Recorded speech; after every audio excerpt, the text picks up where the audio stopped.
get all the necessary stuff up now. Get up to telemetry, lap data, and track map. Lovely. Go on to the official channel. There's Open Tier 1, that's running, and there is Pacific Elite. Audio is working as it should, the stream's up, the chat's up, we're all good to go. That's absolutely fantastic. Hello everyone, and welcome to round 2 of the PlayStation Elite Series here on Race Spec Esports. I'm Lane Everingham, your lead commentator for this event, and this time we're racing at Circuit Zandvoort for the Dutch Grand Prix. It's one of the oldest tracks on the schedule, having hosted its first ever race in 1948, and was part of the first ever Formula One World Championship in 1950. It hosted the Dutch Grand Prix for many years, 32 in fact, until 1985, a race where the late great Niki Lauda would end up claiming his last victory in a Formula One race car. After 85, the track fell off the calendar, thought never to be seen again in F1. That was until a certain Dutch driver revived the interest of Formula One in the Netherlands. After a 36-year absence, Zandvoort made its return last year, and it's looking like it's here to stay. The modern layout, which was revised in 2020, measures up at 4.26 kilometers and consists of 14 turns. Although it's not a lengthy course, it still features areas with a great deal of technical difficulty, none more so than the bank corners of turns 3 and 14, and the high-speed sweepers of turns 6, 7, and 8.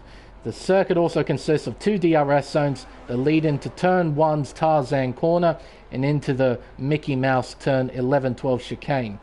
Turn 1 is realistically the only overtaking opportunity around the racetrack. As a result, qualifying is going to be incredibly important for achieving victory today. But before we focus on qualifying, there is a little bit of news to go through first from last week's race in Spa. There were 2 incident reports, the first of which involving Spicy and Gilles, that resulted in no further action.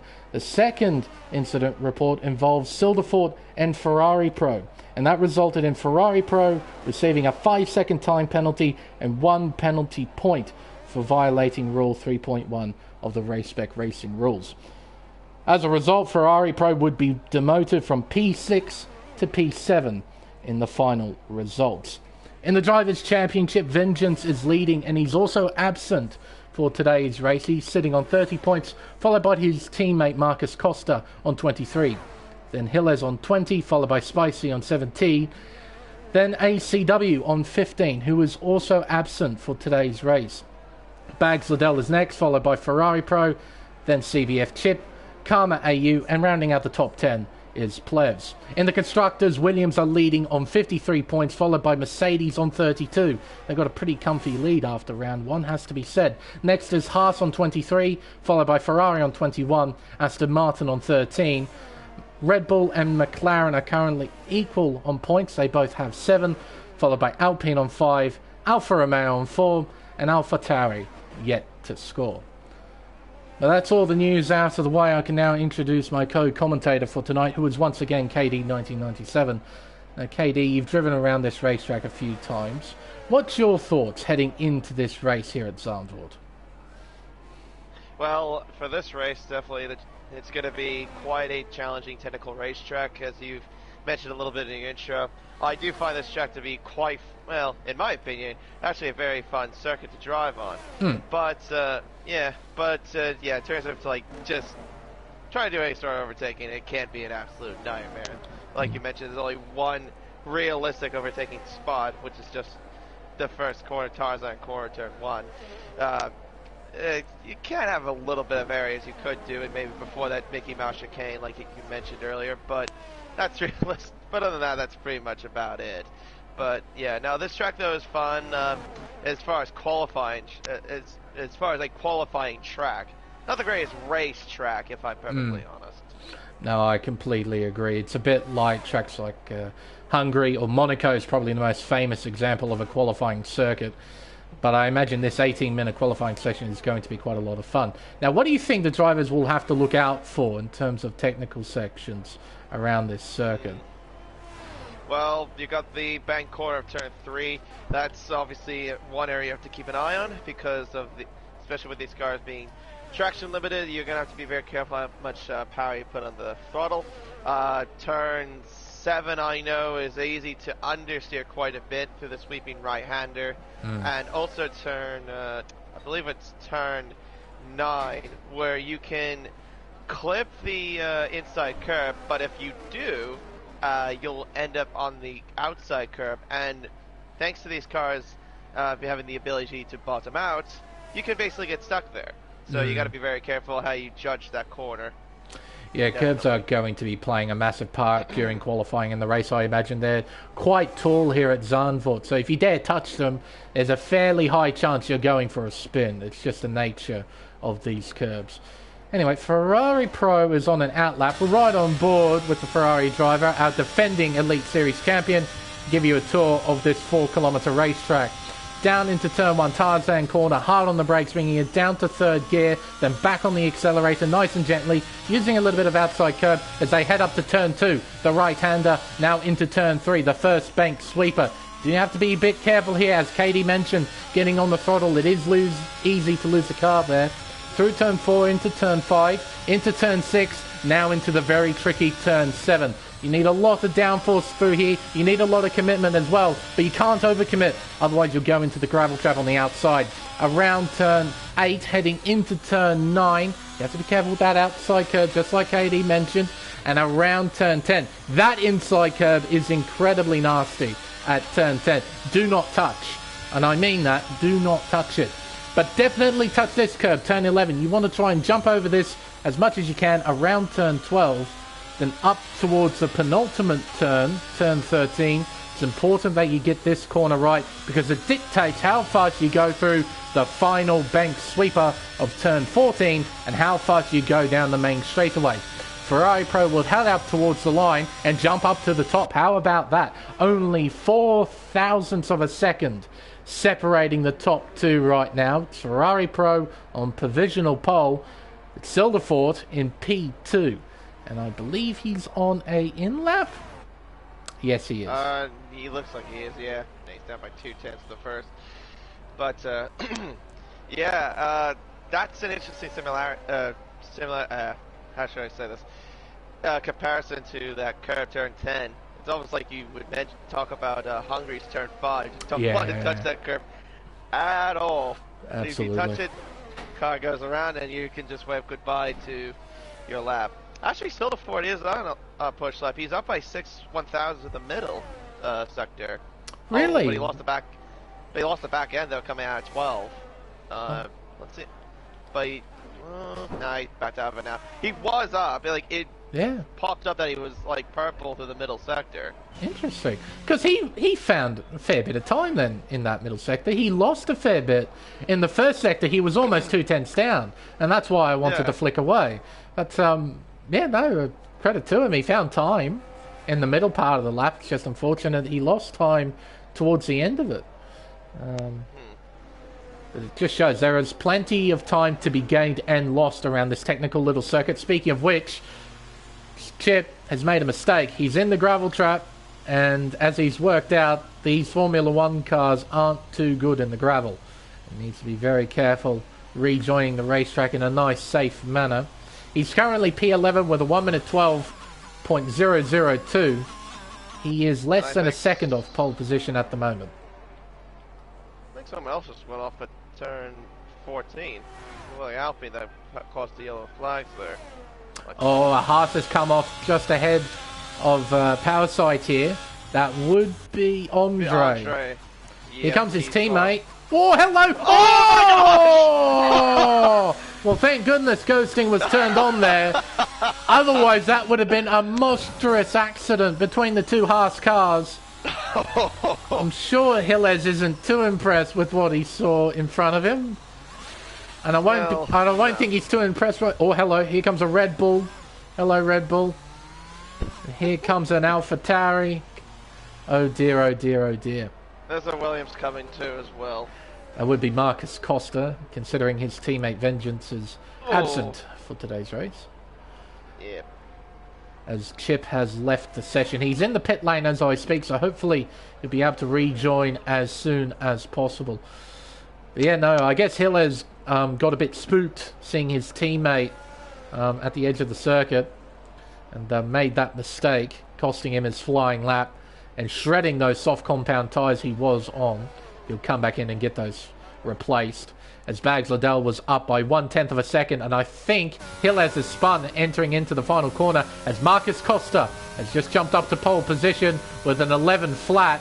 Here comes Bags Liddell out to the final corner. He'll open DRS, head up towards the line. It's a 1 minute 11.034, beating Costa by, what's that, 23 thousandths of a second. Yep, 23 thousandths. It's tight. And, yeah, he looked a lot faster in that lap, Marcus Costa, because I was watching him while you were doing your intro, and he had a little bit of traffic going through the first lap, so I'm guessing it just showed like he at least showed what he could actually do when he actually was in clear air. Yeah. So, yeah. But of course, we're going to see the times go. Obviously, we're going to see the times go even faster though once this track gets more evolutionized for sure. Oh, absolutely. When the track gets rubbered in, the times will tumble. As Silderford is making his way around turn 10. Now, on his previous flying lap, he found quite a bit of time here in the middle sector. Does this lap reflect that same idea? He has found time. He's apparently purple to the middle sector, according to the mini-map, but he was up by 72 thousandths. He needs to find a couple more hundredths here in this final sector. He comes out of 13, heads around turn 14. He'll open DRS on the exit, keep it nice and narrow as well. Head up towards the line. It's an 11.015. My goodness, it is close right now. Holy cow. What's that? That's 19 thousandths between P1 and P2? And 400 separating P1 to P3. Incredible. And here comes Ferrari Pro up to the line. He jumps to pole position with a 10.9. He proceeds to beat Silderford by just under a 1/10 of a second. Incredible. Yeah, he was looking quick on that lap too. And the first driver to crack into the 10s is a solid lap indeed. Absolutely. For sure. This is looking like a very interesting qualifying session, as we both suspected pre-stream. Qualifying was definitely going to play an important part in this race, and these guys know it, and they're giving it 110%.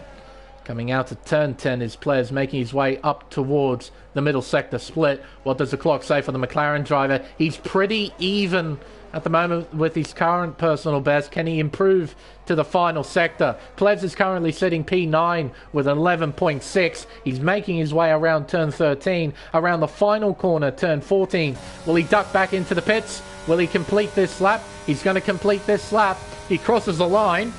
He improved by 1.5 tenths.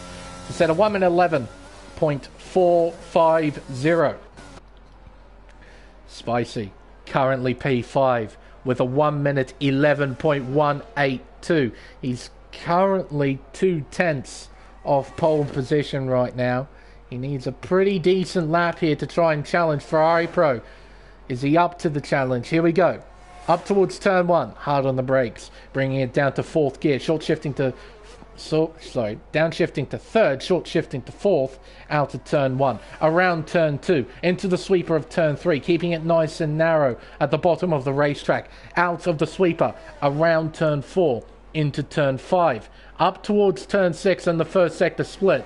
The clock says he's up by 74 thousandths of a second, coming out of turn 7. Up towards turn 8. Slight dab on the brakes as he goes back onto the accelerator. Around the hairpin of turn 9. Up towards turn 10. Bring it down to 4th gear. Modulate the throttle nicely. Gets right up towards the edge of the curb on the inside of the racetrack. Up towards the middle sector split. The clock says he's up by just over 2 tenths of a second. He's found plenty of time in the middle sector. Now he needs to wrap this lap up with a pretty nice final sector. Around turn 13. Around the final corner, turn 14, keeping it nice and narrow at the bottom of the circuit. He'll open DRS and head up towards the line. It's a 1 minute 11.047. My goodness. Damn. I I reckon he lost a little bit of time though in that penultimate corner because I saw him hit the curve there, and he probably lost about nearly a tenth from that. But still a solid lap of Spicy. Absolutely. Marcus Costa, though, was on a flying lap. He's coming to turn 3. Not quite. I think he's on a preparation lap. I noticed him. Look what he's doing right now. So he's at 100% throttle, but he's holding the brake. He's trying to dump the fuel from the car, trying to make it as light as possible. Yeah. Now, in real life, you wouldn't want to be doing this because this will be destroying your engine. But this is a game, so you can do this, and it lightens the car. So. Yep, and also gets the tires more up to optimal temperature as well. Yes. Yeah, so it's kind of basically like what they would have done in Australia as well, if you remember them doing that. Yes. Where they did like a constant lap and then do the actual push lap. Yep. Yeah. So Costa just doing a bit of preparation work for his ultimate flying lap right at the end of qualifying as Marvelin's making his way out to the final corner. He's currently last out of the time sets with a 12.6. He'd be looking to improve if he can. Around turn 1, short shifting to 4th gear, missing the apex, and he's not using the full width of the racetrack at the exit of turn 1 either, but he gets out of it nice and straight. Around turn 3, 2nd gear, short shifting to 3rd. Tries to get the traction down on the exit as he heads up towards the first sector split. What will the clock say for the reserve driver? It says he is up by over a tenth of a second. And in order to improve position, he needs to find about 4/10 over the course of this lap. Just about everybody is on their final out laps, getting ready to set their final flying laps. This is going to be a very, very interesting end to qualifying here for the Dutch Grand Prix. Marvelin makes his way out to 10, heading up towards the middle sector split now. What does the clock say? It says he's up by 4.5 tenths. He's found plenty of time in the middle part of the lap. Can he wrap it all up now? Up through the gears, up towards turn 13, on the brakes, down to 4th, back on the accelerator, uses a lovely amount of curve on the outside of the penultimate turn. Around the final turn, almost into the wall there. He'll come up towards the line to set a 12.1, goes 14th quickest. Now, Ferrari Pro, our current pole sitter. Sector 1 says he's down by half a tenth. Silverfort's making his way out to turn 7. Now around turn 8 towards turn 9. Marcus Costa is coming towards the end of a flying lap, and he's up by 0.2 of a second as he opens DRS and heads up towards the line. It's going to be a 10.7 from Costa. Wow. He jumps up to pole. What will his rivals do to try and respond to this? Silverford is up by half a tenth to the middle sector, I should say. He's coming out to turn 12, heading up towards turn 13. Ferrari Pro just behind as well, getting ready to attack this final sector. Around the final turn goes Silverford. Now it's just a straight dash to the finish line. Silverford will set a 1 minute 10.9. It's not enough for pole. What about Ferrari Pro? It's not enough either. He actually lost time in the final sector. Bags Liddell is making his way out of turn 9, around turn 10, as Pump jumps up to 5th with a 4. There, Bags. As Pump 46 jumps up to P5 with an 11.045. He beats Spicy by 0.02 of a second. Bags Liddell makes his way out to 14, around turn 13, up towards 14. He'll now open DRS and head up towards the line. He's going to back out of it. Yeah, he lost time losing the back end of the car at turn 12. It's quite unfortunate there. But what a lap from Costa. 1 minute 10.723. Puts it on pole position by just under 0.2 of a second to our defending champion F1 Ferrari Pro. Silverfort will line up P3, followed by Bags Liddell. And then Pump 46. They'll complete the top 5. And look at that. Only, what's that?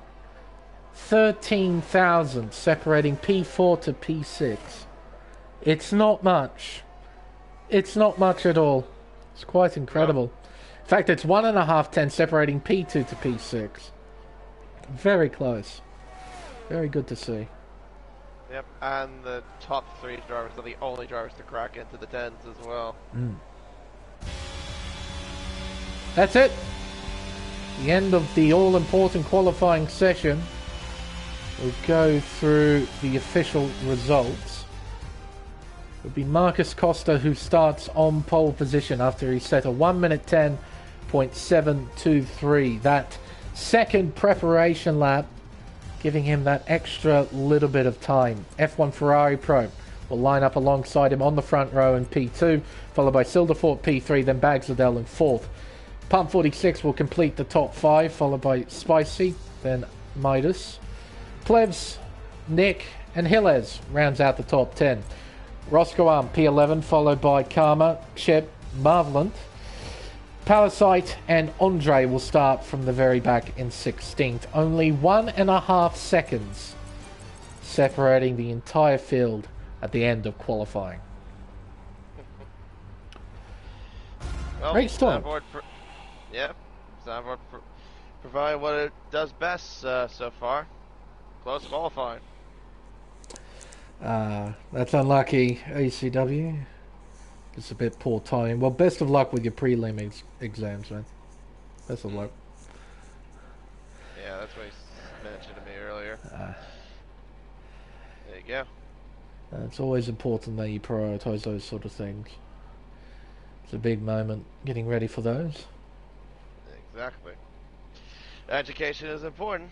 Absolutely. As we all know.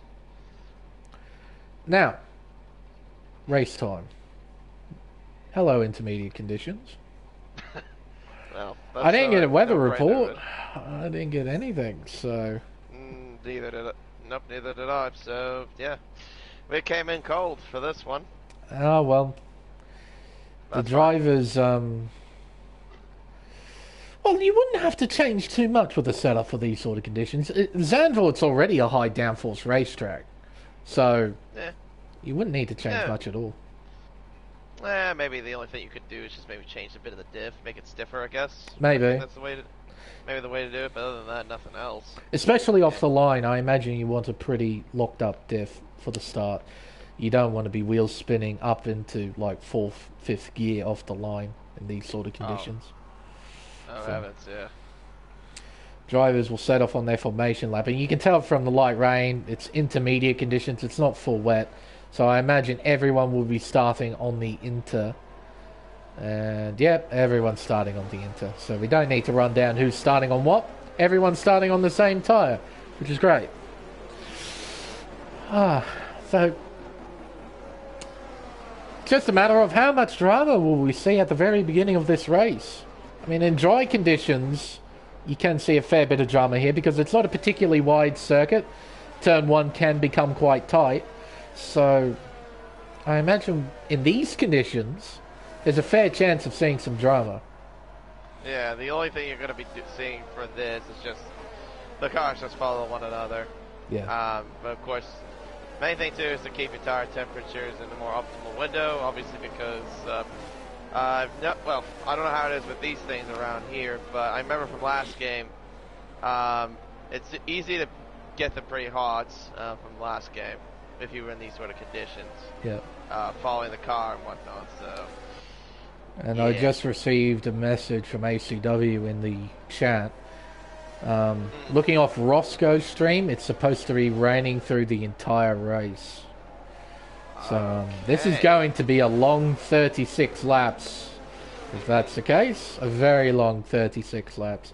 It's a pity that Cody's haven't thought of adding some sort of weather feature to the spectator mode, but hey ho, it's what we have to deal with. What we've got. So I have to deal with a lot of things, to be quite honest, with this game. So with the glorious audio feature that they provide, and all the other features that this game graces us with.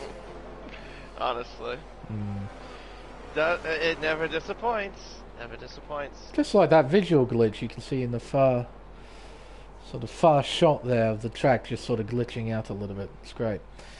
And the fact we don't get the start camera.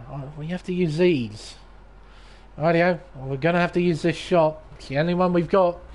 Everyone's lined up, ready to race here at Zandvoort. We've got 10 red lights. And it's lights out, and away we go for the Dutch Grand Prix as the field makes their way down to turn 1. Here comes Ferrari Pro down the inside. He shall take the lead into Tarzan corner. There's nothing that Marcus can do about that. Out of turn 1, heading towards turn 2. Costa right on the back of the Ferrari. Bags Liddell up to 3rd. So a few battles going on here into turn 3. It's tight here in the midfield as Hillez goes around the outside. Marvelin drops down to 16. It's a battle on between Hillez and Pump. Hillez wins that one as they head into turn 6. Around turn 7, Pump almost onto the grass there as Chip overtakes Roscoe. Roscoe fights back down the inside at turn 7 and keeps P12. Oh, and into the wall goes Karma in the Red Bull. Hard into the wall there. Fortunately for him, he's still in the race, but he's damaged his front wing. He'll need to go into the pits and get it fixed, and Chip has spawned. Yep, turn 9. Oh dear, oh dear. Well, didn't take long for the drama to start. No, it did not. Right on the first lap. Surprised not to see it at turn 1, though. It happened a bit later on into the lap, but inevitably we did see the drama. But it's Ferrari Pro who leads. A great start from our defending champion. He's got a 6/10 margin over Marcus Costa. In 3rd place is Bags Liddell. Then Silderfort Spicy is in hot pursuit of that 4th place as they head into turn 1 for the 2nd time. Plebs right behind in P6, followed by Hillez and Pump. Then it's the 2 Alpines of Nick and Midas that complete the top 10. Karma's into the pits. As we mentioned earlier, he got damaged with that collision with the wall, so he'll drop down to 16th and last place. He's got a lot of work to do, and he needs a bit of luck to go his way to try and recover some sort of result in this race. Yep, and as we expect, the cars are just following one another, of course. Not at all surprised at the downboard. But Hillez, though, had probably a really good move that I saw from the first lap, though, just going around the outside of the McLaren at turn 3 of Pump. I just gained a really good run out of it. That was actually pretty cool to see. You got one of the better starts out of all the drivers, as Andre does go around the outside of Power Sight into P12. In fact, with that move made, if he's got it done here, and he has got it done. Oh, I'm sorry, I'm looking at the battle for the lead. Marcus got into the grass at 1 point at the penultimate corner. He's got a good run. Oh, he had a good run at 1 point, though, trying to get past Ferrari Pro at the exit of the final corner. Oh, he's going to try to go for a move. Does he go for the move around the outside into the first corner? The answer is no, but he tries to go for the switchback at turn 1. And into turn 2. Do they yield? Oh, they're caping each other side by side. Ooh, that is interesting there between those two. Fantastic stuff. It's Power Sight, I think. No, it's Roscoe Arm who has spawned. Oh dear. Turn 2. Well, entering turn 3, I should say. Oh, look at Costa trying to look down the inside here into turn 8. Oh, my goodness, he's going for it. He'll have the inside line for the hairpin at turn 9, but Ferrari Pro out breaks the Williams, runs wide, and through goes Costa into the race lead. A brilliant overtake from Costa down the inside of all places at turn 8. And in the intermediate conditions, nevertheless. To be completely fair, I was not expecting this kind of sort of overtake. But there you go. That was 100% commitment there. I absolutely love that. And Ferrari Pro did all he could on the outside to try and keep the fight alive. And unfortunately, Costa just had the grip and was able to get by. Plevs getting by Hillez, I believe. No, Spicy. It was Spicy. Yeah, Spicy lost 2 places to both Plevs and Hillez. How on earth did he pull that off? Did he make a mistake through the final corner? He must. I couldn't see entirely, but I think he might have had a shocking run there on the final corner. Is my rough guess. Interesting. But I don't know how. But there you go.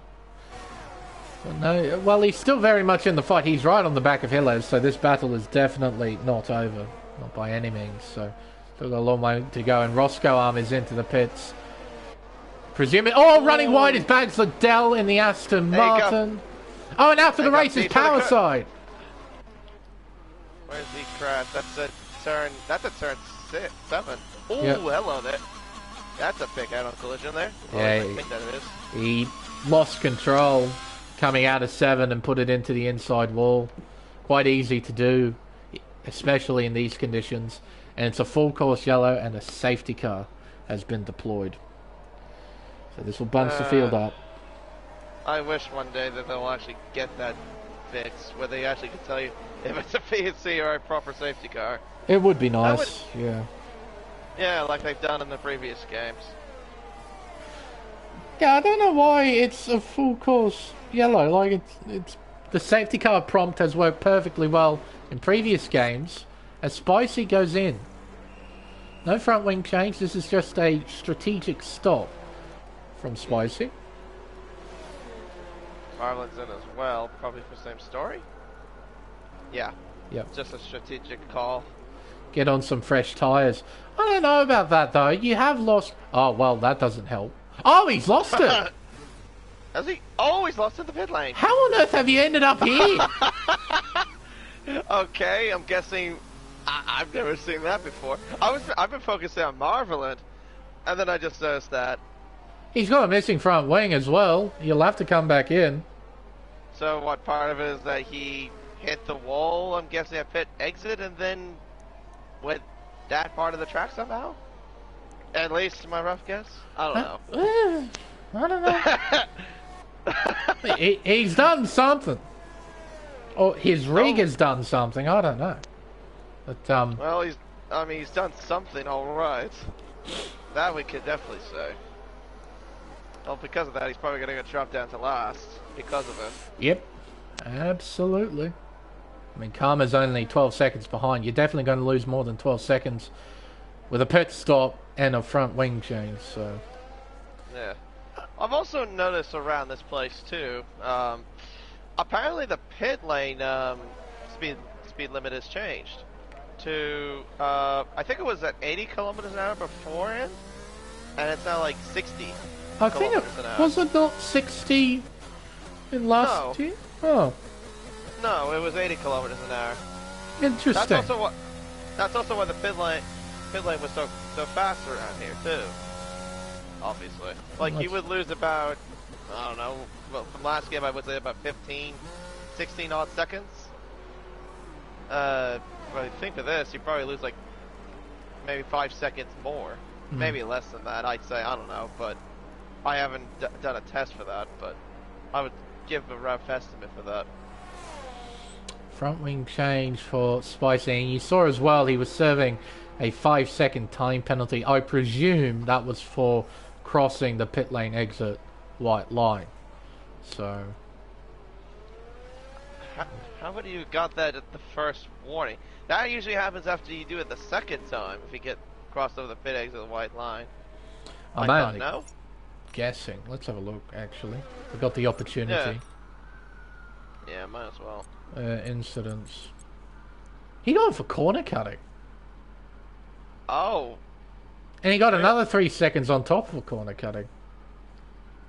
Okay, so probably one of those penalties was just completely stupid, or maybe both of them are completely stupid then. But still, though, I want to know how on God's earth did he end up there after leaving the pits? Yeah, that's what I was gonna say. How did you go there? Like, what kind of magic spell did you have to cast to end up there? Of all places. That'd be a story to tell. Probably Hogwarts had something to do with it. I don't know. We'll just go with Hogwarts. Now, out of all the drivers, 11 have decided to not take advantage of this safety car period for a pit stop. Everyone else, those being Marvelent, Roscoe, Arm, Karma, and Spicy, have elected to pit. So these guys are favouring track position, which I would have preferred myself, rather than the fresh tyre. I think, because of how difficult it was going to be to overtake, I think I would have stuck with the track position with this early safety car. Yeah, I wonder... how much does the tires eat up with the intermediates? With yeah, that's the thing. I have no idea around this track. It could be quite a lot. I did notice, if I recall correctly, with the formation lap, I think for Costa it was a one stop. Pit window was about lap 18 or so, like halfway round, which is no surprise. Yeah. Yeah. Yeah, right, okay. So, that makes... Well, we'll have to wait and see if that's the case. It probably will be. I mean, I won't be surprised if it is. But I suppose by pitting now, you could try and stretch the tyres out for as long as you could and try and get them to the end. I suppose that would be the only strategic advantage you would have by pitting this early. But it would mean a very long stint on the intermediate tyres, and I have absolutely no idea how they'll fare around this place. Because, of course, with these conditions, you can do a no-stop if you really wanted to, but that's completely dependent on tyre life. Be interesting to see how these strategies pan out over the course of the Grand Prix. Now, let's find out then. Costa, he sets off about halfway round the final turn. Down the main straightaway we go. We're back on the green flag racing. It's now lap 8 of 36. We've got a long way to go until the checkered flag. Hillez right behind Bags Liddell. We've got a nice battle here. Oh, as Bags gets a little bit loose coming out of turn 1. As they head around turn 2 up towards turn 3. The final 4 places are chopping and changing, but the guys here out in front holding station, unable to make any moves just yet. Around turn 6. Now up and around turn 7. Be so careful here. This was the corner that created the first retirement of the race, that being Power Sight. You do have to be extraordinarily careful through turn 7. Well, to be honest, you have to be extraordinarily careful around every part of this racetrack in these sort of conditions. Now to turn 10, heading down the short straightaway towards turn 11. Ferrari Pro is 3/10 behind our race leader, Marcus Costa. So head through the chicane complex. Out to turn 12, Costa pulls away just a little bit by an extra tenth or so. Silderford is dropping back just a little bit, so the top 2 creating a small gap as they head around the final corner and back onto the main straightaway. So a relatively drama-free restart lap, which is really good to see. Yeah, the only thing that's noteworthy is probably just Spicy gaining a couple of places on the first lap of the restart. He's up to 13th already, so that's pretty much about it.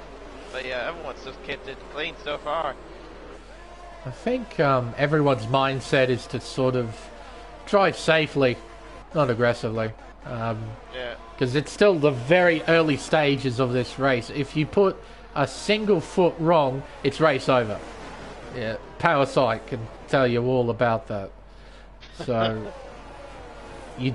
everyone will be in their sort of safety bubble. They'll push, try and keep up with those in front, but won't try and battle too hard because they know what the risks are trying to attack in these conditions. So exactly. Meanwhile, Ferrari Pro is still keeping up, at least just for now, somewhat. But he's lost a couple of tenths though over the course of this lap compared to Mark. Now, I did notice though before the safety car came out is that Marcus was starting to slightly pull away from Ferrari Pro by, well, it was over a second by the last time I checked before the safety car came out. As well, what do you know, he sets a new fastest lap, 119.4. Yeah, Marcus has got some speed in that Williams right now, but Ferrari Pro only lost a few tenths in that lap, so he's doing pretty well to match Costa right now. A little bit further back is Silderfort in P3, currently sitting at 8 tenths behind Ferrari Pro, so that gap between P2 and 3 is increasing little by little. Plebs in P4, followed by Bags Liddell, then Hillez, then Pump, then Nick and Midas, and Andre completes the top 10. And it's a bit of a gap, actually quite a big gap between Midas and Andre, 1.6 seconds. So Andre creating a mini train right behind him. Chip under a bit of pressure here from Roscoe Arm, and probably more worryingly, Spicy on those fresh inters as Roscoe Arm's trying to look around the outside. Can't quite get it done. Spicy is right on the AlphaTauri's gearbox. as they head into turn 11. Roscoe trying to create something down the inside. He was half looking there, half trying to create a move, but he couldn't get it done.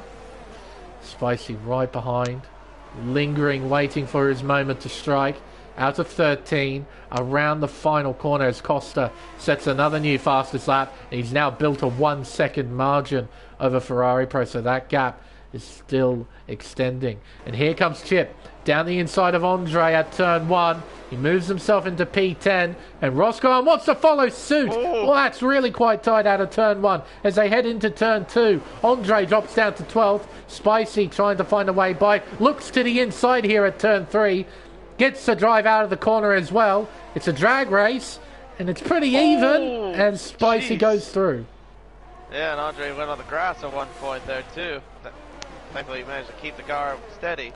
Desperately tried to create room there for Spicy, and unaware he put himself onto the grass. Yeah. He's still in it. And meanwhile, still a fourth though has closed up on Ferrari Pro. Yeah, quite right, he has. 3/10, 3.5. Yep, it was about 6 or 7 tenths last time we checked a while back. So no, Silderfort's starting to pick up the pace. Maybe he's now finally dialed himself into these conditions. Found confidence is starting to push. Well, he is pushing. He's using battery. Here he comes, 2/10 behind Ferrari Pro, not quite close enough to attack into turn 1. He has to stay behind. But what he can do is apply pressure to the Ferrari driver. Try and get right up behind him. Try and have those mini looks to the inside. Try and get as close as you can. Just to try and break Ferrari Pro's concentration and create a mistake.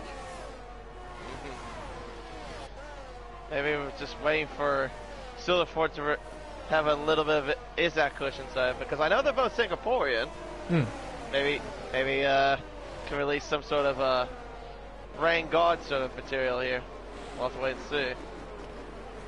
As we know, Isaac Cush is one of those people that are really good in those conditions. He is exceptional in wet weather conditions. Probably one of the very best that Race Spec has to offer. As Gilles looks around the outside of Bags. I think Bags lifted there to let Gilles through. I have a sneaking suspicion. They were side by side heading down towards turn 11. I think Gilles sort of just lifted off and let Gilles through. And you can see Gilles driving away. He's already got half a second in the matter of 3 corners to Bags Liddell. So yeah, it seems Gilles has got some pace, and Bags is struggling just a little bit in his Aston Martin. Still the Ford, meanwhile, go around the outside of Ferrari Pro. Here we go up to turn 2. Did turn 2. No, he doesn't.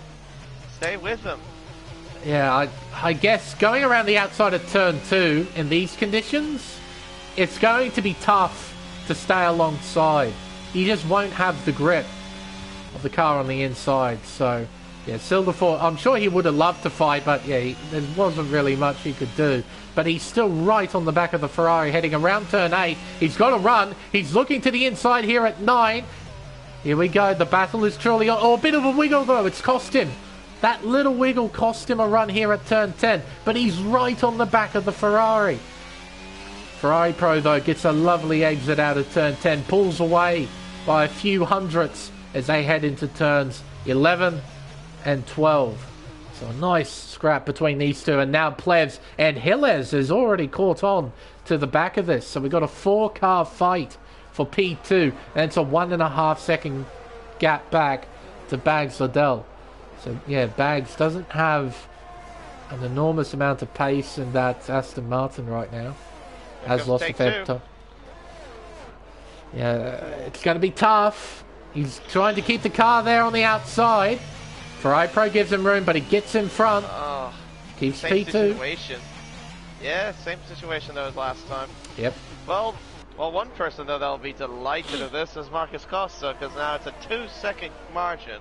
Yep. To Ferrari Pro. Well, maybe less than that now, but still, he's definitely got to be having a big grin on his face, knowing that. Yeah, he's got a clear track in front of him and a healthy gap to the car behind. So he knows if he just keeps up this rhythm that he's got, continues to pull away bit by bit, you'll have this race in the bag. But of course, we have got a long way to go until the checkered flag. Silderford gets a nice run out of turn 10, closes in on the Ferrari, who defends the inside. Silderford lifts out of the battle. He does want to battle him here through this chicane. Around turn 12, there's Plebs, there's Hilles, there's Bags Liddell as well. Right in the back of shot. Around turn 13. Not bothering to use any of the outside curb there. You don't really want to touch it. And here comes Silderford. He's got a great run. Ferrari Pro covers. He'll move back out to the racing line. Silderford with the inside line. Sends it into one. They're side by side at corner exit. Heading up towards turn 2. Silderford this time has the inside line. But Ferrari Pro fights around the outside and has the inside line for turn 3. And he keeps second. Remarkable driving from our defending Drivers' Champion. Wow. I would have thought maybe at one point, that one little glimpse that Silderford would have had that chance to at least get past the Ferrari. But fair credit to Ferrari for that defending. Absolutely. Sending around the outside of turn 2. He was committed and he's hung on to the position. But with this battling, the gap increases to 3 seconds between the top 2. Nice aerial shot here. Looking down at the 4 drivers battling for P2. Ferrari Pro, Silderford, Plebs and Hilles. We've also got battles down the order as well. But I want to keep an eye on this leading quartet, because this is going to get very interesting, I reckon. Silderford needs to get a nice run out of turn 13. It's the corner that really dictates how fast you go around this final turn and how fast you go down the main straight. And he's right behind. Here we go. Oh, and this time Ferrari Pro well and truly covers the inside. Oh, it's almost contact. Oh my goodness. As they head around turn 1, Silderford around the long way. He gets the nose in front. Oh, contact! And almost into the wall goes Ferrari Pro. Plebs goes round the outside. Contact again. He's pointing in the right direction though. He drops down to 7th, but it could be quite a lot worse for Ferrari Pro. My goodness, it turned nasty. Ferrari Pro has ultimately lost this battle, and he's lost it by quite a bit. He's lost 5 positions thanks to that melee. He's down in 7th. Oh my goodness. And how did he keep it out of the wall though? He should I thought he would have been in the barrier there by that point. But fair credit to keep it out. Jeez. Yeah, he did a really nice job. That's for sure. But yeah, no, that's unfortunate though. He's got the short end of the straw because of that. Yeah. And now he has got Spicy on his gearbox. So he no longer has to worry about a Red Bull filling his wing mirrors. Instead, he's got a Silver Arrows with Spicy behind the wheel filling his wing mirrors. So he's out of one battle and he's thrusted into another one. Ferrari Pro can't catch a break. As they head around the final corner onto the main straightaway, Spicy turns on his battery, closes in a little bit, but he doesn't put himself in a position to attack into turn 1. Oh, but he gets really close. He gets really close to the back of the Ferrari as they come out to turn 1 and head around turn 2 into the banked hairpin of turn 3. Spicy close, but you can't really do too much through this section.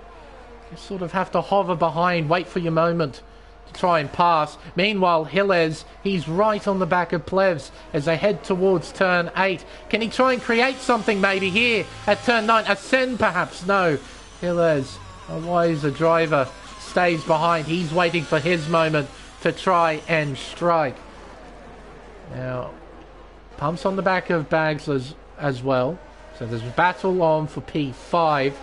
Ferrari Pro still hanging on to 7th, but he has Spicy and Midas in the Alpine for company, and not too far behind is Chip in the other Ferrari in P10. So, well, plenty of battles going on track, which is fantastic to see. Yep, and the cars are doing well following one another. Shows the goodness of these regulations. Absolutely. But, let's see what Hillis does. 3/10. I can't do anything. Not close. Ooh, Plebs gets a bit of an awkward run. He went a little bit deeper in that corner, mid-phase into the corner of turn 1. Unfortunately for him, it didn't really compromise him too much. Hill is looking to the inside move. Oh, that leaves the door open a little bit there. Oh, I thought it was left the door open. It looked like for a brief moment the door was wide open for Hillis, and then it just closed immediately at the banking. Battle's still very much on between these two. You can see Hillis has got really nice pace. He's hanging right behind the McLaren, shadowing him as they head around turn 9 up towards turn 10. 3 separate these two. 2 separate these two with Bags and Pump. Oh, and not much separating these two. Ferrari Pro and Spicy battling around turn 10. Spicy looking the long way. Tries to get the over-under. Can he get the drive on the exit? He's going to try and create something here. Down towards the chicane of turns 11 and 12. Nah, not quite in a position to attack into the chicane. But he is right behind the Ferrari. Can he create something down the main straightaway? I reckon he can too. He's got battery to use, over 60% next to his name, as they head around the final corner back onto the main straightaway. Ferrari Pro hasn't pulled away, and here comes Spicy with a whole heap of battery. Ferrari Pro defends the inside. Where have we seen this before? Looking around the long way goes Spicy. They give each other room around turn 1. Spicy gets the drive out the Tarzan corner as well. Ferrari Pro tries to fight down the inside of 2, but he'll have the outside line for turn 3, and as a result, Spicy will move up into P7. Well, there you go. The fresh enter is just working in effect there as well. They have the better grip than Ferrari Pro. That is for sure. Hillizo and Plevs, less than 2 tenths separating these guys at the moment as they come to turn 9, heading to turn 10. Of course, you can't do too much through this corner, obviously. Not really a prime overtaking spot. No. Obviously. Down to turn 11. Yeah, just sort of stuck. A bit like with some of the other passes we've seen, you need to try and set up here at turn 13. You need a nice run out of this corner. You need to not make a mistake through the final corner as well, because the car does like to break traction through here. Like, these guys are doing a mega job as Plebs goes in. Plebs goes into the pits. Interesting. So he's pulled the plug. He's come in. Right. Set of enters as well for him. Bags has come in. Nick has come in too. So is Marvelant as well in the Alfa Romeo. So some new intermediate tyres being fitted on these guys. Interesting. Karma might overtake a few cars here. Get in front of Bags. They won't get in front of Plevs. Now Plevs does have to be a little bit careful. Those tyres won't be quite up to temperature just yet. So he needs to give it half a lap to allow the tyres to properly warm up. Alright, well, so much for the no-stop strategy, which, that's expected anyway. So I'm probably going to expect the leaders to probably pull the plug in a little bit soon, too. I wouldn't be surprised, yeah. Yeah. We'll see what Marcus does, our current race leader, with a margin of 3.5 seconds. I did make a note that Silderfort was closing in just a little bit here and there, but he has now lost time as Bags has overtaken Karma, and into the pits goes race leader Marcus Costa. Silderfort stays out, so does Hilles. Does Pump come into the pits? No. Does Spicy come in? No. But that's expected with Spicy. He's on fresher tyres compared to those he's battling with, because he pitted during the first safety car period. So his tyres are actually 5 laps fresher compared to the 4 drivers in front of him and the 3 drivers behind him. So he's in a better situation tyre-wise. But we've still got an immense amount of laps until the checkered flag. 16 in total. So we've got a long, long way to go. Yeah, I'm thinking he's probably going to have to make another stop eventually. Probably towards the end. I don't think those intermediates, the ones he's currently got, is really going to be worthy of carrying to the end of the race. But, I mean, things happen. We'll wait and see. Yeah, absolutely. You never know. We might have another safety car period at some point. All it takes is one little mistake and that's it. Race over. So, I hope all these guys keep their head screwed on and remain focused, because you need to be. As soon as you slip, race over. Oh yeah, correct. As expected. And Silverford is pulling the plug. He's coming into the pits. Just gets under 60 kilometers an hour. Pump now takes the race lead, and Midas goes in to the pit lane as well. So we've got 3 cars down pit road. Perez onto a new set of intermediate tyres, and away he leaves. Plev sets the new fastest lap. Interesting. And he pitted for fresh tyres, so he's making the most of them now. And he's actually literally on the back of Silverford. Yeah. It wasn't like that beforehand. Nope. And well, that's changed completely. Sector 2 yellows and Spicy! Oh no. Oh no. And we have... That's a safety car, I think. Yeah. Is it a safety car? Yeah, it is. You can see the yellow dot making its way out of the pits. We have a safety car. There is the Mercedes. He's crashed into the inside wall entering turn 8. You can see the debris on the racetrack. There it is there. Wow. You can see the missing front right wheel as well. So he's hit the inside wall coming out of turn 8. That might be almost an identical incident to what Powerside had at turn 7. He might have lost it coming out of the right-hander. Tried to gather it up but couldn't and put it into the wall. But that's huge for Spicy. And into the pits come our race leaders. Yep. It's going to be a double stack for Ferrari. Because Ferrari Pro have just come in, and same with Chip behind. It won't cost him too much time, maybe a few tenths. Yeah. That position-wise, he'll be fine. Oof. Roscoe Arm. Hello. Just Yeah. pops out in front of Chip. Yeah, I saw that. Gotta love that neat little feature of just the cars randomly popping at random places at a pit lane. Yeah, you see, they don't show it off in real life Formula 1, but these cars have a teleportation feature. IRL. That's why the cars have got huge wing mirrors now. It's not for increased visibility. It's for actually putting in those teleportation devices within those wing mirrors. So. But they don't show it off, obviously, in real life Formula 1. But they definitely have them. So. Also, of all people, I wouldn't have expected you to say pit road. I mean, I know you hang out with, well, me quite a bit. Of course, you do the America series. I just didn't expect you to say pit road. And all the cars are lined up behind the pace car. That's right, isn't it? The pace car. The pace car. It's a caution we got here. I don't know. It's just sort of what came out of my mouth. So. Oh yeah, no. We know what we're talking about. Oh yeah, no, I know. I'm just giving you a hard time, of course, but I just thought that was funny. But I liked it too. And pit road, pace car. They're not yellow flags. It's a caution. Yeah, they're caution. Yeah. And then you got the guy. Well, you know the one thing that the one thing we don't have is a Geico. Another thing actually we don't have is a Geico restart zone. Oh, if we had any of the NASCAR restart procedures, this would be a very interesting racing series.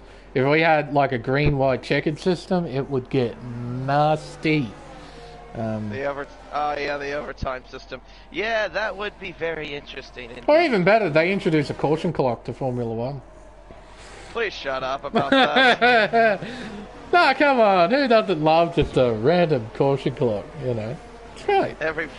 Every I still get PTSD over that from the truck series. Ugh. Oh, 20-minute caution clock. Well, Spicy has informed me on what happened. His wheel shut off. Oh, really? Yeah. What did he use? Okay, because he's also said it shut off twice. So I reckon the first time it shut off was when he was exiting the pits. That's how he ended up there. Well, that's really unfortunate. I was going to use a colourful word to describe that, but I won't use a colourful word. It's a 4-letter word that rhymes with hit. Starts with S. But Yeah, that's terrible. I'm sorry for you, Spicy. Yeah. What's happening behind? What's What? Midas doing? But look at What's the he gap. He was 5 seconds behind his teammate. Now he's caught up. But he just slowed down. That was strange. Oh, and Silderford hasn't had a great restart. Look at the gap. 6/10 already. Costa's got a good one. And the field's bunched up, and here comes Hillers. Oh. Oh dear, that's flag. Oh. That's not a nice thing to see. Oh, they go through turn 2 into turn 3. Oh, Hillers is going. No. This is the teleportation feature I was talking about, folks. This is real life Formula 1 right here. Haas have developed it quite sustainable. It's quite in depth. Yeah. The teleportation feature. In-depth sustainable. Oh god. You're still saying that, right? Yeah. On your end? Okay, at least I'm not the only one. Unfortunately, I think the drivers will be seeing it as well. Oh, hello. Ferrari Pro. You were all over the place there, my guy. Well, at least on my end you were.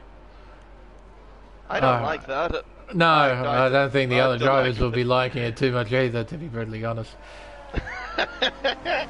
And but there's one driver who is loving life right now, and that's Marcus Costa. 1.3 seconds is the gap between him and Silderford. So it's been a great restart lap for Marcus. With that margin in hand already, he can just keep his eyes forward and keep driving like he has been. Yeah, and on top of that, he set a new fastest lap as well. Fresh tyres, light car. Yeah, of course you're going to have that. Oh, down the inside for iPro, looking at Bags Adele here for P6. Bags running wide, and through goes for iPro. It is a bit different with Zandvoort in the game, that the inside line is the preferred line at turn 3. Yet in real life, it's all the way around the outside. It's as wide as possible. It's very strange. Yeah, I don't get that either. I mean, the outside line can work. In absolutely. Game 2. But as Bags proved coming out of turn 3, the guy on the inside just finds a whole heap of traction. Yeah. And you just really can't do anything on the outside. You're just sort of stuck. And through goes the guy down on the inside. So, yeah, it's just interesting how the physics differ. And it was a thing in last year's game as well, where the guy on the inside just... And 2 years ago as well. Yeah. 2020. Yeah. Yeah. So. Yeah, that was also in the game. It's just that we just never had that in real life because, you know, COVID. Now here comes Ferrari Pro and Pump down towards turn 1. Ferrari Pro, he looks to the inside here into Tarzan corner, sends it in, giving each other plenty of space. Really respectful driving from both of them as they head towards turn 2. Ferrari Pro has the inside line and he's through into 5th place. A nice move there, but that was a nice move because Pump allowed it to be. He provided plenty of space, plenty of respectful driving, and he just let the move happen. Plenty of sprays. No, I'm copying what you said earlier. It sounded like you said sprays to me rather than space. I wouldn't doubt it, knowing me. Well, 1 second's the gap between the top 2. Still remains that way. But yeah, so far it's just keeping to the line of stern. Hill has used up heaps of his battery though. And I mean heaps of it. He's nearly at 15%. Compared to the 60 odd with Silverfort, 50 with Marcus. Players has got 70. Ferrari Pro has about the same. That's not too surprising though, because of how aggressive he's been since the restart. He's been making moves. And he's continuing to use battery, so he wants to attack now. He wants to close in right onto the back of his rivals and get by them as soon as possible. He's not mucking around, that's for sure. Yeah, probably just feeling a little frustrated about what happened earlier as well, when he was fine with Silderford and the others. Yeah, perhaps. I think in his situation, I probably would have been a bit fired up. Just from a driving point of view, when you spin, it's not a pleasant feeling, ever. Yeah. So I think I we've can all tell you that. experienced that at some point. I can tell you that from last week. For me, it's Spa. Goodness me. Oh, Yeah, just caught stupid incident. it wasn't the best of opening weeks for you, was it? No, kind of like what happened last season too. I didn't get a great start to last season as well. Although that race I could have won. I feel like I could have won that race too as well at Spa if I not get caught up in that incident with Axis and T-Brum. But I mean, it's a long season though. It's still got a long way to go. The main thing is I got points and I had the fastest lap, so that's like at least something I made out of. Absolutely. But no, it's looking interesting over at America's Series. Quite a competitive group of guys you've put together, so I'm definitely looking forward to it. Yeah, same with me. I'm definitely looking forward to trying to defend that title, that's for sure. I'll do everything I possibly can. Now, Silderford has actually closed in to within half a second of Costa. This is actually on between the top two. And Costa's using battery. Silderford did not use a single dose of battery from what I've been watching him. Like, at all. Well, not at all, but for like a while, I should say. Maybe he's just making less mistakes, perhaps. I'm not sure. Maybe. All it takes is one or two small mistakes, and then battle's on. So. Of course. Of course. Helez is lingering behind in P3. If he keeps the car on the track, it's looking like another podium for Helez. He got a third place finish at Spa. He's looking at another maybe third place finish here, but he needs to keep his eyes forward, stay calm, not make any mistakes. And what will it be for the top spot? Will it be another Williams back at the top step again, or could we see a Red Bull sneaking into the picture? Well, yeah, a reserve driver at that as well, Silderford. He did drive for AlphaTauri last week. Oh, yeah, that's right. I forgot he's a reserve now. I'm used to him seen as a Red Bull driver. Yeah, it's quite common to see Silderford in something that's Red Bull affiliated. Yeah, drove the AlphaTauri last week, and actually finished in the points. He ended up scoring 2, but I believe with how the points work this season, reserves don't score constructors' points. They just score points for themselves in the reserve slot.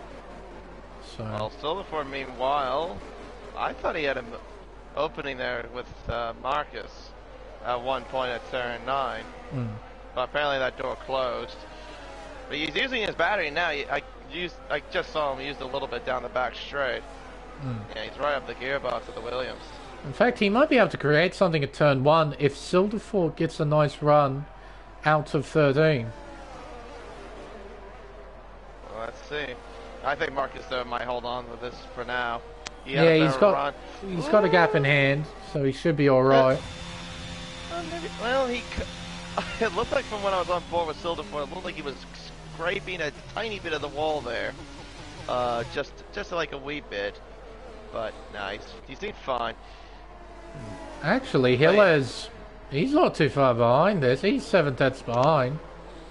It's definitely a 3-car fight out in front. Yeah, the main thing is just for him is just to have these two fight. That's the only way he'll get into the picture. Pretty much, I think, from his position. It's going to be tough to overtake 2 cars with the laps remaining, but if these two start the battle, that job becomes quite a bit easier. Yeah, the only problem is he's got fewer percent, well, shall I say fewer percent battery compared to the top 2, at least. Marcus is using battery though. He's got 32%, Silderford 52. So about a 20% difference separating those two. But Silderford has the upper sorry. Excuse you. Upper hand. Thanks. It was just a cough. But yeah, no, it seems like Silderford has the upper hand in terms of ERS to manage it, but it looks like he's going to use it now.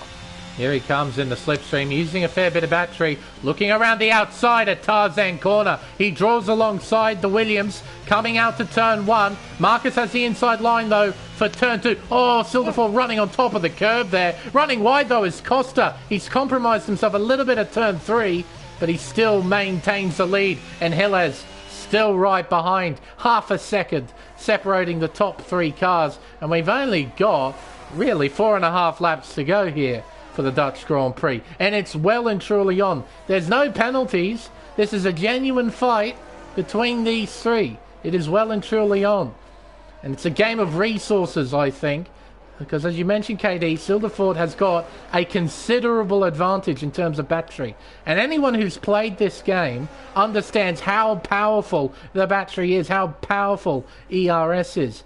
So the more he's got, the better he's going to be in these final laps. And Silderford, I reckon he might have a go on lap 33 at the beginning of 33, though Costa has pulled away. There. Here we go. Around turn 13, he's missed the apex just a little. He's 4 tenths behind, heading around the final turn. Back onto the... Oh, dear. Here comes Silderford. Down towards turn 1, looking again around the outside. Costa defends the inside line. Out to turn 1, heading towards turn 2. Silderford trying to fight here. Up towards the right-hander, but he cannot keep up the fight. He has to give in. He's trying to look around the outside of turn 3, but you can't get it done either there. And he stays in P2. Only 1.5 tenths. Made that 2 tenths now, separating the top 2. And there's Hilles just watching along. Probably got a bag of popcorn out, enjoying the show. And waiting if these 2 make a mistake. And then eventually pounce. Try and capitalise on the situation. Around turn 9. Heading towards turn 10. It's all about time management here. Oh, you see Silderford took a narrow line there at 10. He was trying to send it down the inside. Try and put off Marcus Costa. Marcus remains relatively unfazed. Around turn 11. Around turn 12. It's important that you get a nice run here. All drivers get a pretty nice run. No wiggles, no hint of oversteer from any of the 3 cars. But Silderford is closer this time around. Around the final corner. Back onto the main straightaway. Silderford using up his battery. Here we go. Down towards turn 1. He looks to the inside. Costa sends it in narrow. But Silderford is through. Marcus tries to fight back though. Oh, not touching quite. Wheel to wheel up towards turn 2. Marcus sends it round the outside and hangs on to the lead. Only just though. Silderford fights back around the outside at 3. Heading around turn 4. Costa hangs on. Only just though. I thought Silderford had him down the inside at 1. I really did. But no, Costa fought back around the long way. Oh my goodness. Same thing over and over with these 2. Just Silderford trying to go for a different way. Instead of going outside, inside, but at turn 1, just unfortunately, just still no cigar for the Singaporean. Not quite, but he has time. He has a little bit of time left in this race. When they cross the line, it will be 2 laps to go.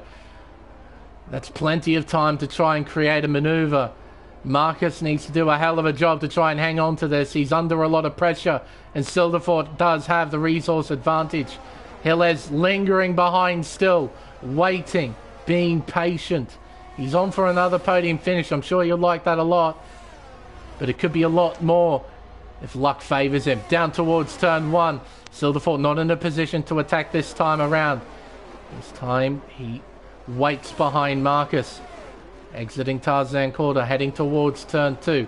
There's also a battle behind for P4, 5 and 6 between the 2 McLarens of Plebs and Pump and the Ferrari of Ferrari Pro. So we got a few battles going on, but we'll keep an eye on this leading trio as they head around turn 7.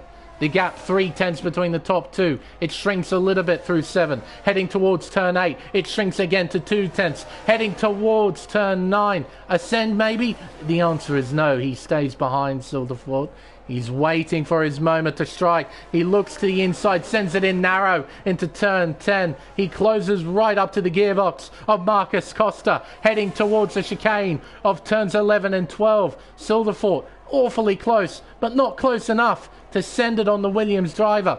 Coming out of turn 12, heading towards turn 13. The gap increases. Marcus got a nice run out of turn 12. Around turn 13, The gap stays about the same. It's 3/10. This is Silverfort's opportunity to try and strike. And realistically, it's going to be his only opportunity. It's now the final lap. Lap 36 of 36. Silverfort looking around the long way. He draws alongside Marcus. Contact between the two. Silverfort loses out on the battle, but it's not over just yet. Through turn 2, heading towards turn 3. It's still 3/10. Oh, as Silverfort closes in deep on the brakes. Out of the sweeper. Losing the back end, but a wonderful catch from Silverfort there. Around turn 4, into 5. Around turn 6 and up towards turn 7. 4/10 separate these two. Is that a big enough gap for Marcus? Or is there one final swing of the tail? No, excuse me. Swing of the tail in this story. My goodness, what a finish we're going to have here. Around turn 9, up towards turn 10, 3/10, make that 2/10, and Silverfort tries to send it in. Marcus leaves space, and as a result gets a nice run out of the hairpin, out towards the chicane of turns 11 and 12. It's close between these two, but again, Silverfort is not close enough. Around 12 now, for the final time. He is right on the gearbox. I think Silverfort has run out of time. I think Marcus is going to hang on. Around the penultimate turn, only one corner remains. The bank sweeper of turn 14. Silverfort! What a finish to a race. It'll be Marcus Costa who wins the Dutch Grand Prix by 3.5 to Silverfort in P2. Gilles will get his second podium of the season in third. Oh, I'm not gonna lie there. I had my heart in my throat for a brief moment for Silverfort. He nearly lost it at the final corner. The back end just nearly stepped out. Fortunately, he managed to catch that. Wow. Gilles given driver of the day for his performance. We'll see how he fared in the final results screen, but right now going to be the winner's corridor of celebration. Though there isn't a lot of celebrating done in this corridor. Just a lot of handshaking. That's about it, to be honest. Now it's time for the podium celebrations. It's back-to-back wins for Williams in the Elite Series. Vengeance took victory at Spa. It's Marcus Costa who takes victory here in the Netherlands. He had to work for it, though. That's for sure. Spectacular final laps battle with Silverfort, who ends up finishing P2. P3 goes to Gilles. As I've mentioned before, it's another podium for the Haas driver.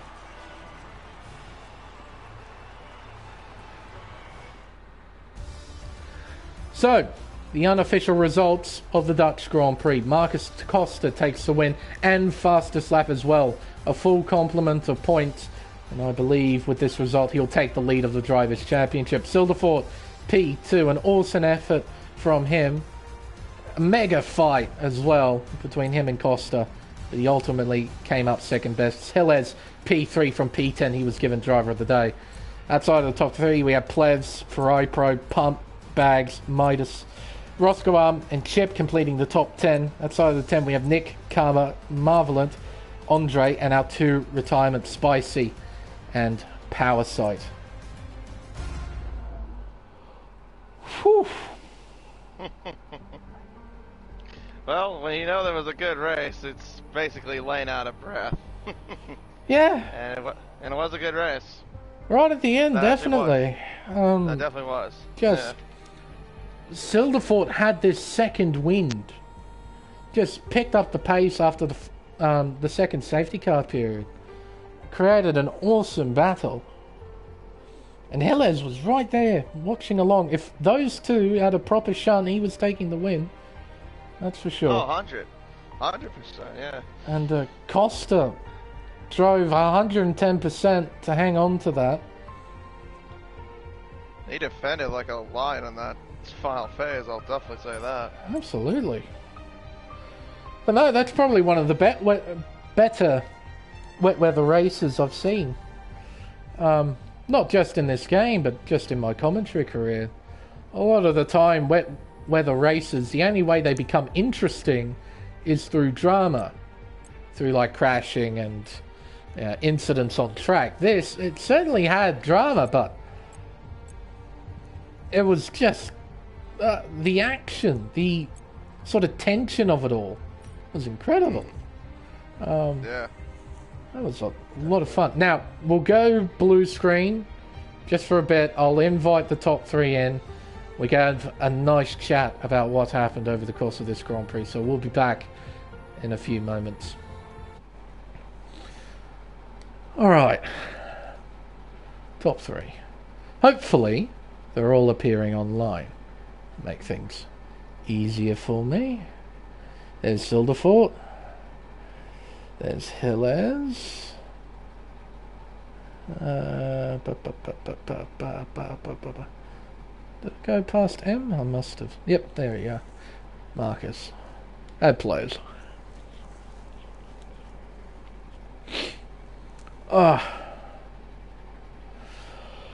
Whew. Hello, Hillers. Now, just to double check, you haven't changed your party audio settings. It's all good. Hello. I could. That's alright, I got you now. Hello, Silderfort. Now, I just want to check with you if you go into the party menu for me.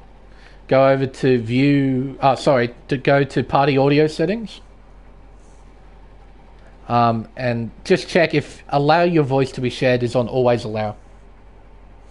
Okay. It'll appear on stream. I'm currently blue screen right now. Just want to double check with the audio. And hello, Marcus. I'd assume that your audio should be all good.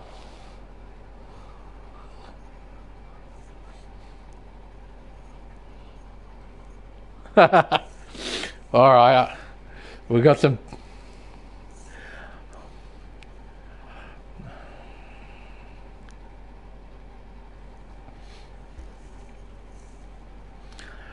I was racing, my heart was in my throat when I was driving those last 10 laps.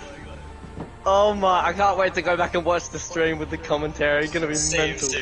Oh, yeah, flat out. Alright, we'll have plenty to talk about then between you three, and we'll go through the normal order. We'll go from P3 and we'll make our way up to first place. So we'll start with you, Hillers. Another podium, back to back, mate. You must be pretty happy with this. I think pretty happy is a bit of an understatement. I think that's the first time I've ever, in like over 200 league race starts, got a double podium, so that's certainly something to be very proud of. History made, mate. Yeah. And you got to watch the Battle of All Battles at the end there. That was actually quite epic to watch, not gonna lie. Yeah, I was waiting for them to actually come together and just me sneak through for the win. I made mention of that. I would do exactly the same thing in your position. But no, that was actually quite a drive from you. You qualified P10. How was qualifying for you? I was all over the place. My second run, I was gonna go well, and I just dipped it on a curb, and every curb around here kills you. So yeah, yeah, I couldn't get a good lap in, which was about, I think, P5 it was going to be. But you know, I'm still happy because I made 3 spots up in the first sector of the first race, on the first lap. I mean, yep. I didn't expect it because I hadn't actually driven any wet yet. Yep. Up to that point. And well, you seem to do pretty well, I'd say. Yeah, I surprised myself.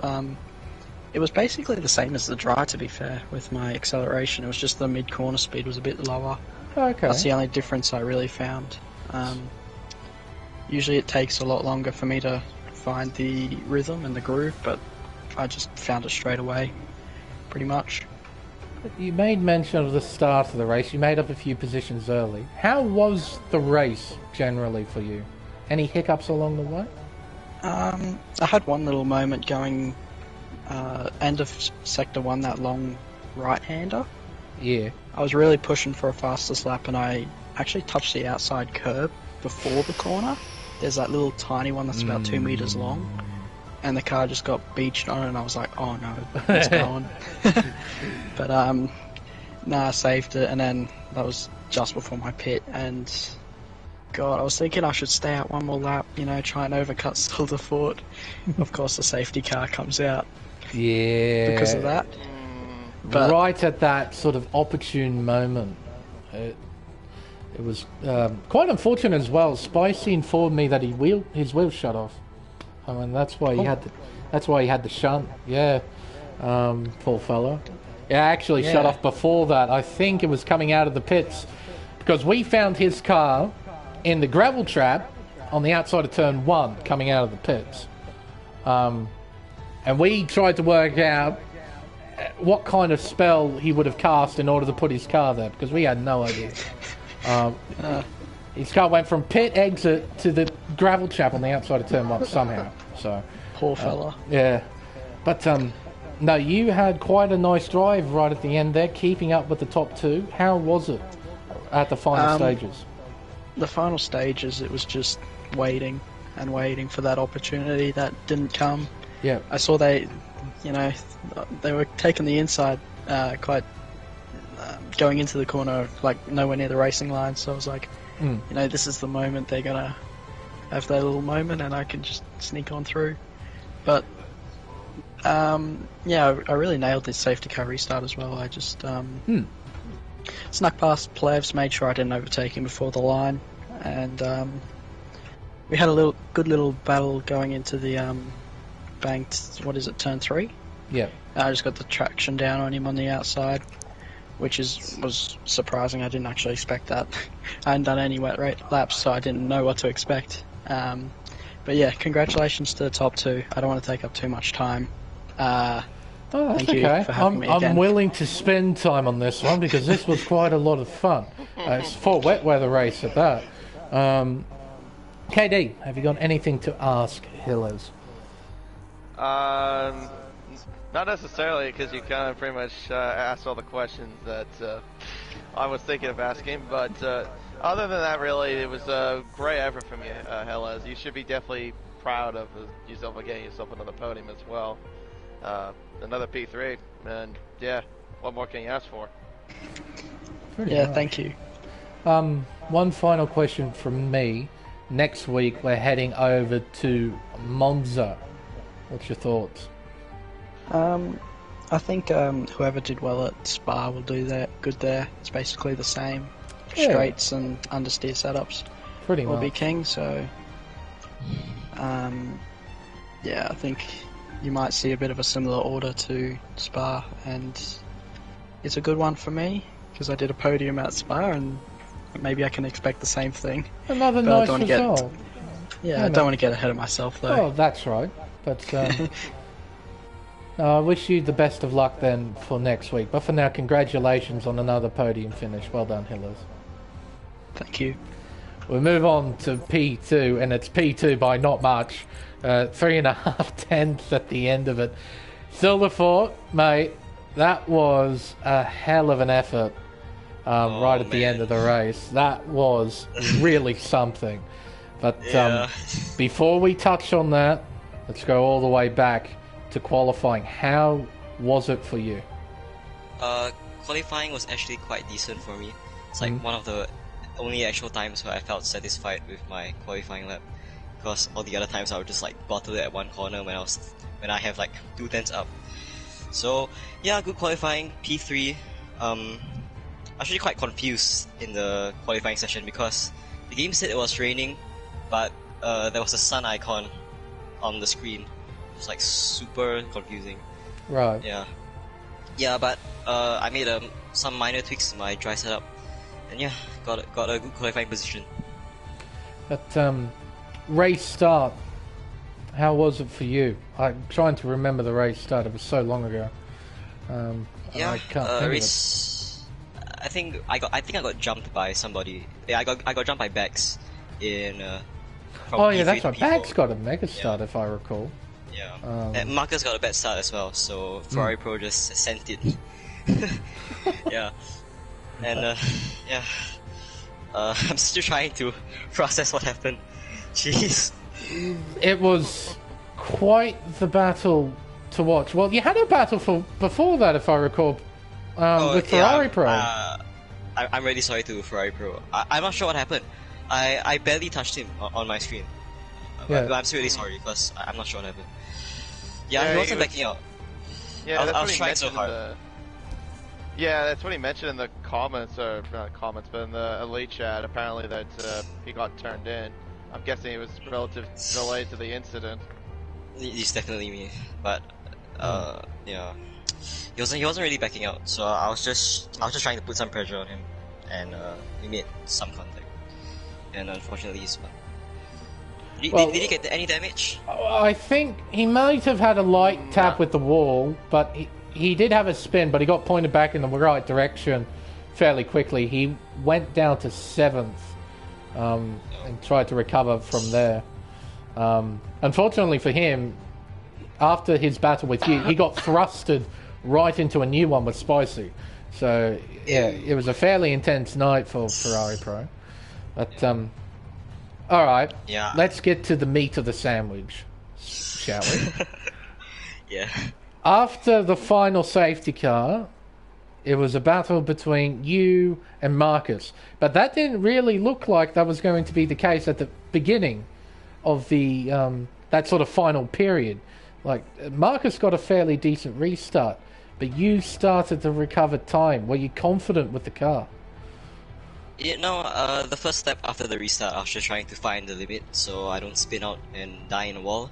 Yeah. But yeah, after that, I found the limit and yeah, I pushed on to Marcus. And Hilas as well had quite a lot of pace stuck with me. And yeah, those last few laps were so tense. I was just trying to keep my composure. Like, lap after lap, just getting denied of the overtake. Just trying to keep my composure, trying to stay patient. Yeah, and trying to keep Hilas behind all while doing that. Oh my god. That was tough, bro. That was so tough. Used all the tricks in your arsenal, all the cards you could play. Was there anything more on the table?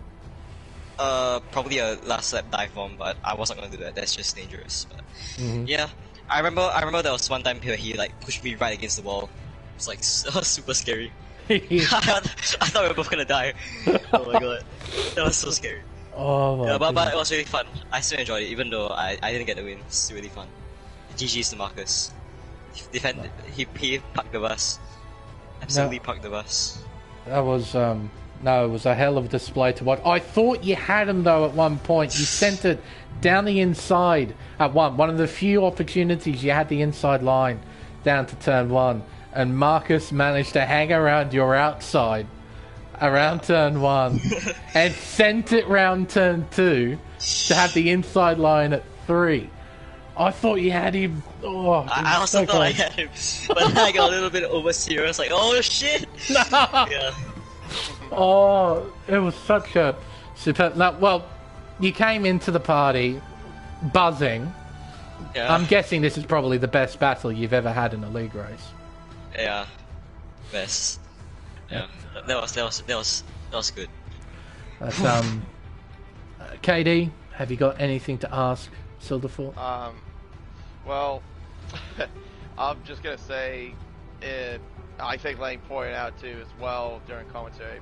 Even my time as a commentator as well. I mean, I've commentated some wet races, but I don't think I've commentated a race quite like what I saw tonight as well. And you two put up one hell of a display. But yeah, great job to both of you. Yeah, no, great job to both of you. Seriously.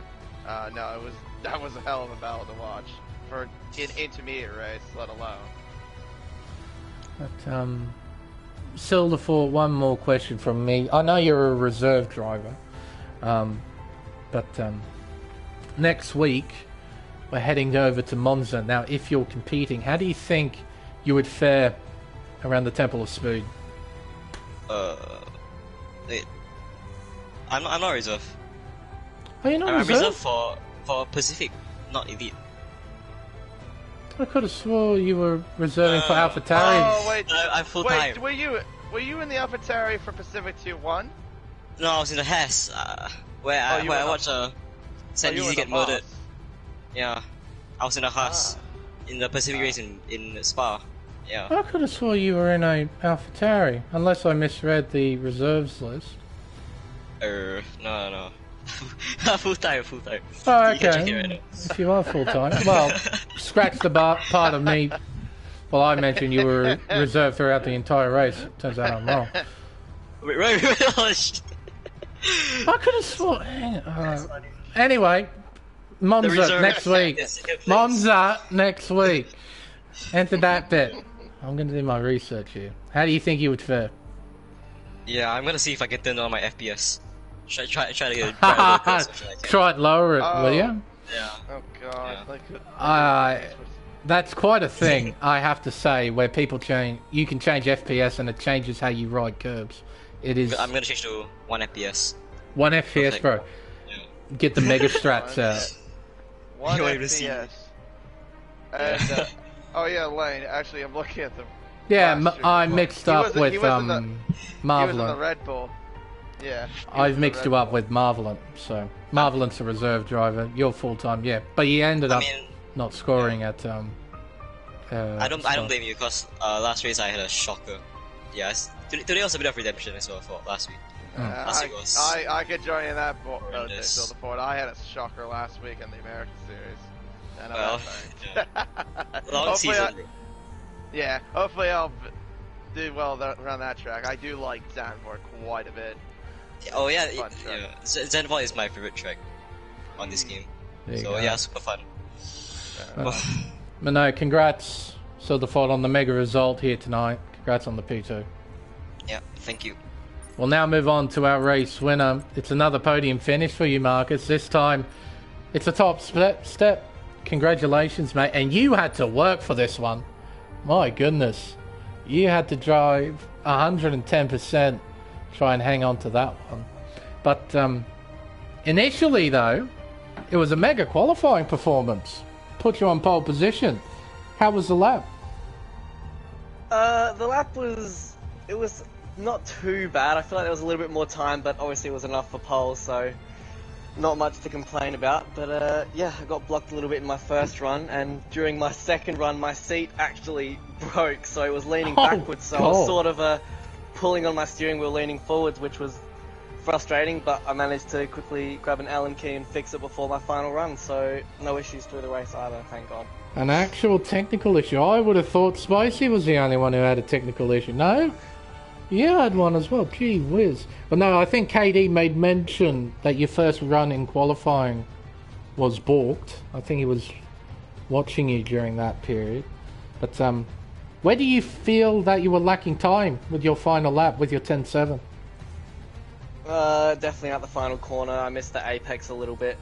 Lost about half a tenth, but enough for pole, like I said, so it's all good. Now the race. That was some race that you had. Initially, it was a battle between yourself and Ferrari Pro, if I recall. Yeah, it was I got a really horrid start, considering I generally like to pride myself on getting a fairly solid start, but tonight it just did not go in my favour, and the Ferrari managed to jump me. But I just followed him around on his gearbox, applied the pressure, and then managed to make a move on, I believe, lap 3. Yep. But after that, you started to create a comfortable margin to the cars behind. I think you had a healthy 3.5 second gap before the first safety car period came about. And I think in that mid phase of the race, you were just sort of minding your own business. Was that sort of what it was like during the middle of the race? Yeah, certainly. Until that second safety car, I was quite comfortable thinking I was just going to... well, I knew I had fairly good pace to the people around me, so I thought I was just going to be able to maintain the gap, just not make mistakes, keep it consistent, no penalties, and go for it. Not like last week where I ruined myself with penalties, but that's a whole different story. Well, Focus on the yeah. positives for today. No one got penalties. Well, no one who finished got penalties. Spicy did get a 3 second after his wheel failed in the pit lane.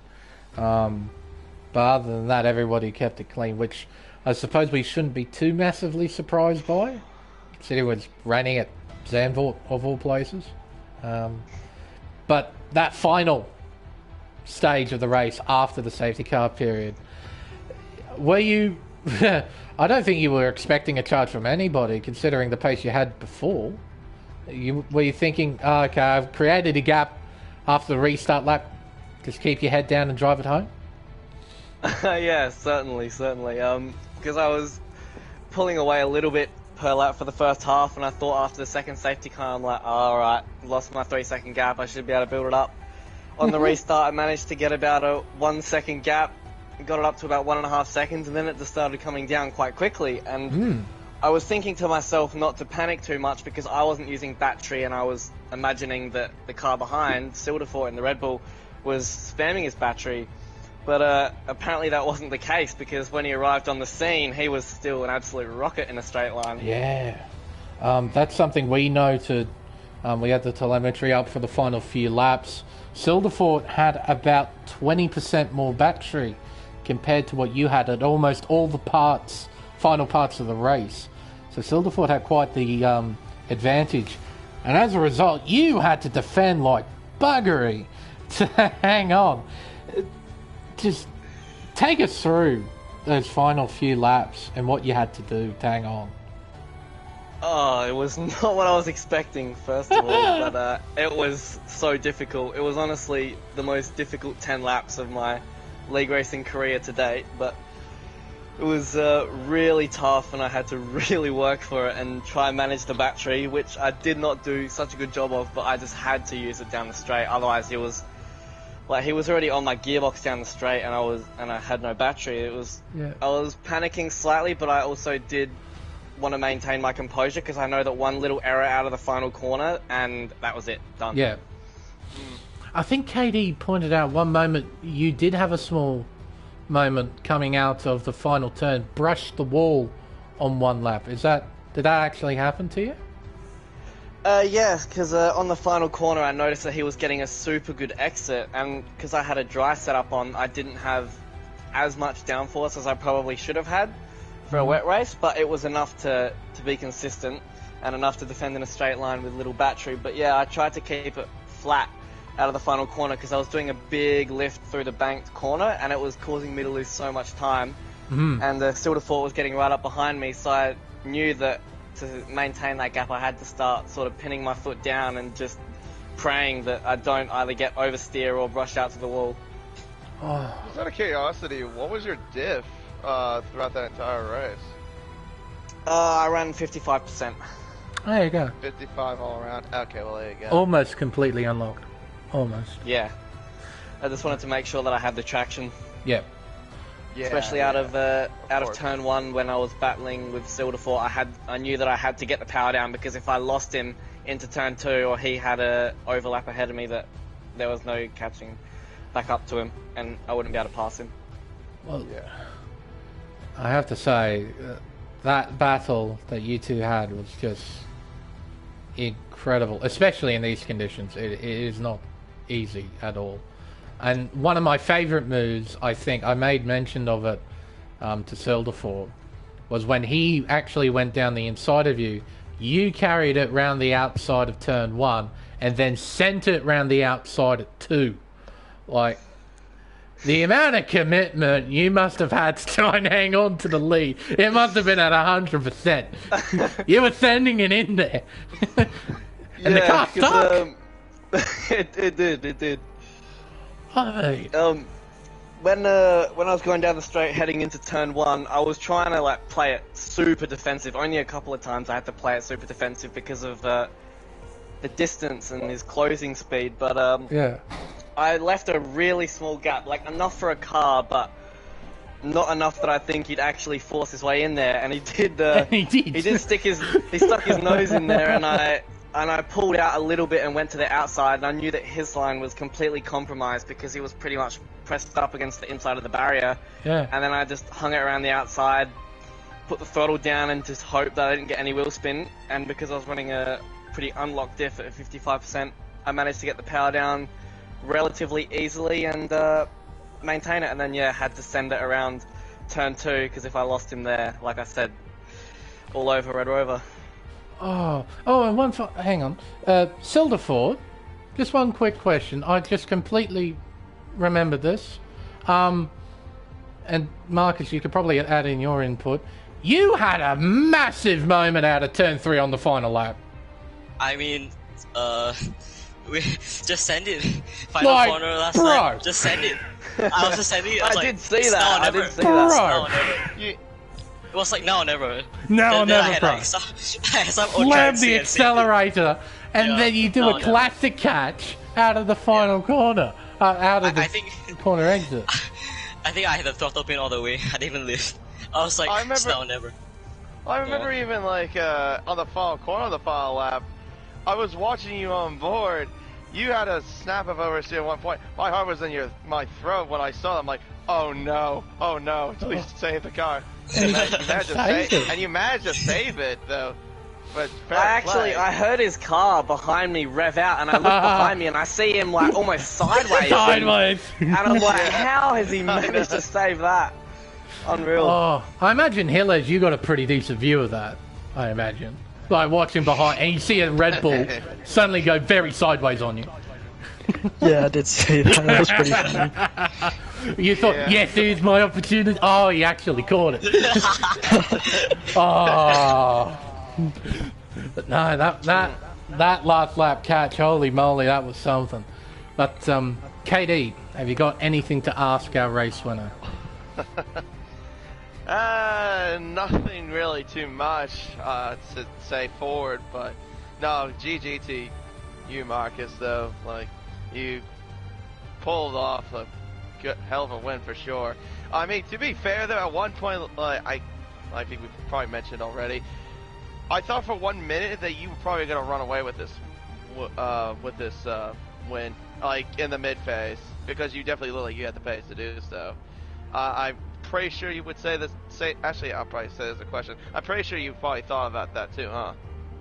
Yeah, I was feeling really confident. I was thinking it was going to be, as long as I kept it clean, didn't make any errors. I wasn't pushing too hard because I didn't want to force myself into a mistake. But yeah, that was a very surprising end to what I thought was going to be to put it respectfully to the other drivers, I didn't think it was going to be too difficult to win that one based on my position at the midway point in the race. But yeah, it's not over until it's over, as they say. Oh, absolutely. Exactly. And at the end, we got one of the tightest finishes, I think, for a wet weather race that I've ever seen. So, credit to all three of you on that one. That was epic. But one final question for you, Marcus, like I asked the previous two. Next week, we're heading over to Monza. How do you feel heading over to Italy?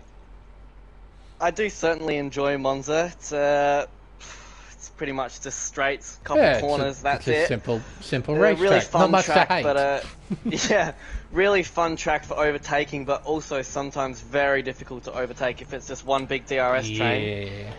And battery management is certainly key. Like Spa, I'll obviously be aiming to maintain around 50% the entire race if defense or attack is needed at any point. But yeah, really looking forward to next week. But no, Hopefully want to continue my run of podiums. Unfortunately, yeah, last week sort of screwed myself over with the penalties, and I could have had back-to-back wins to start the season, but long way to go still. Well, it's Redemption Day here at the Netherlands for you. It's your first victory for the Elite Series, so congratulations, mate. You worked for it. You certainly earned it tonight. So congrats on winning the Dutch Grand Prix. Cheers, guys. Really appreciate it. And thank you to all three of you for coming in, answering a few questions. You put on a hell of a display right at the end of this Grand Prix.